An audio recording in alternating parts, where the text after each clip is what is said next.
good morning from a very early start here in Bangkok, Thailand. After visiting family, it's time to head back home to Vancouver. Even with Air Canada's direct flight between their hub in Vancouver and Bangkok, I still opted to take a connection through Tokyo Narita with ANA. Although I think the direct flight is amazing and extremely overdue, it's a victim of its own success. It's extremely popular and always full.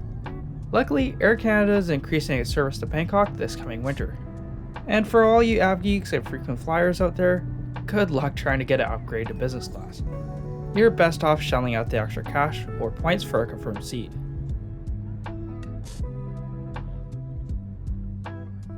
After the 30-minute drive from central Bangkok, I arrived at Suvarnabhumi Airport with about 90 minutes to departure time. With most international flights, the majority of passengers would be checked in and through security by now, but I was a little surprised to see a bit of a lineup still. Luckily, it didn't take too long, but customs was definitely a different story here. The outbound customs here just works in such an outdated process, and there's little to improve the time here, like e-gates. Just one lineup for Thai passports, and the other for foreign. That being said, there's a separate section for business class and VIP passengers. Once through, I made a couple of stops for some food on today's flight. There is a meal served on the plane, but I was just getting very hungry at this point.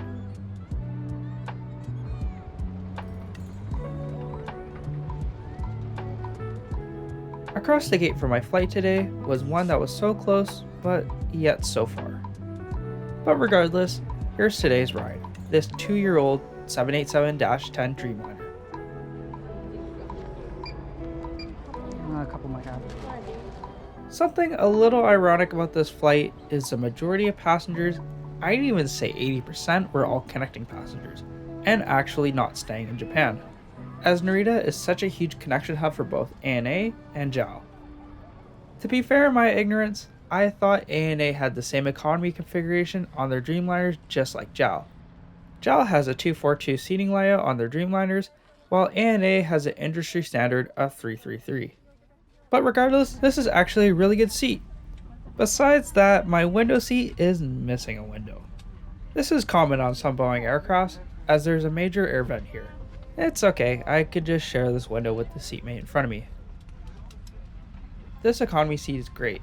We got a new 4K IFE screen with a handy responsive remote. The tray table is of a decent size with a cup holder cut out of it. Right below we got a USB-A and universal power outlet. The seat back pocket has a great amount of storage with 2 smaller ones available for your phone, or in this case, your orange juice. There's also a footrest available, admittedly hard to use, but it works. Lastly, the seat has 31 inches of pitch and 17 inches of width, with an adjustable headrest. A little bit on the smaller side even compared to some narrow bodies, but I still found it comfortable for the 6-hour flight. This IFE is extremely responsive. On top of your usual movies and TV shows, there were live sports and news available. Sometimes I don't have time for a full movie, and I don't really watch TV shows anymore, so it was nice just to tune out to some news or sports. Also, there's a duty-free catalog available. Even though this is a startup flight for 7 a.m., we pushed off the gate about 20 minutes late, and no explanation was given. I had a connection on a separate ticket, so that wasn't helping my case at all. But regardless, we taxied towards the runway for takeoff on this beautiful morning.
so right after takeoff, I passed out right away and missed the meal service.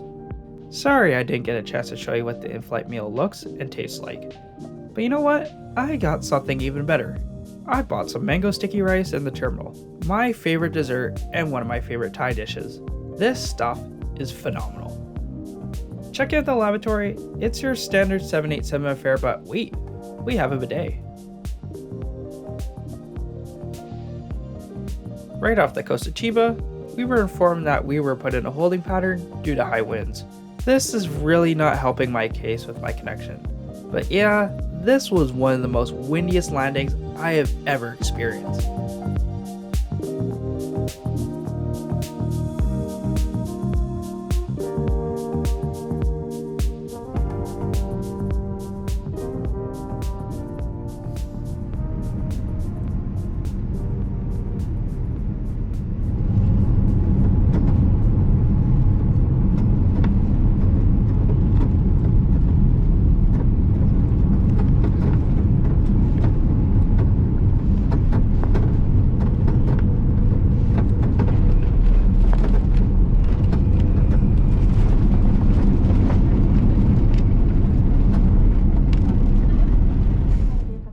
I'm not sure why, but they let out all the local passengers off first before the connections.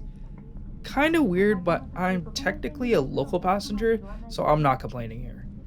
But anyways, I found my ANA economy experience fairly average.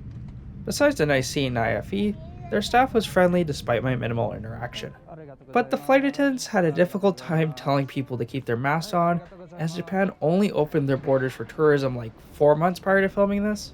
Other than that, it was better than average overall, and I'd gladly take ANA again. Thanks again for taking the time to watch this. I am so close to hitting 1,000 subscribers. If you'd like, consider leaving a like and subscribing. Thank you all for all your support, and I'll see you in the next one.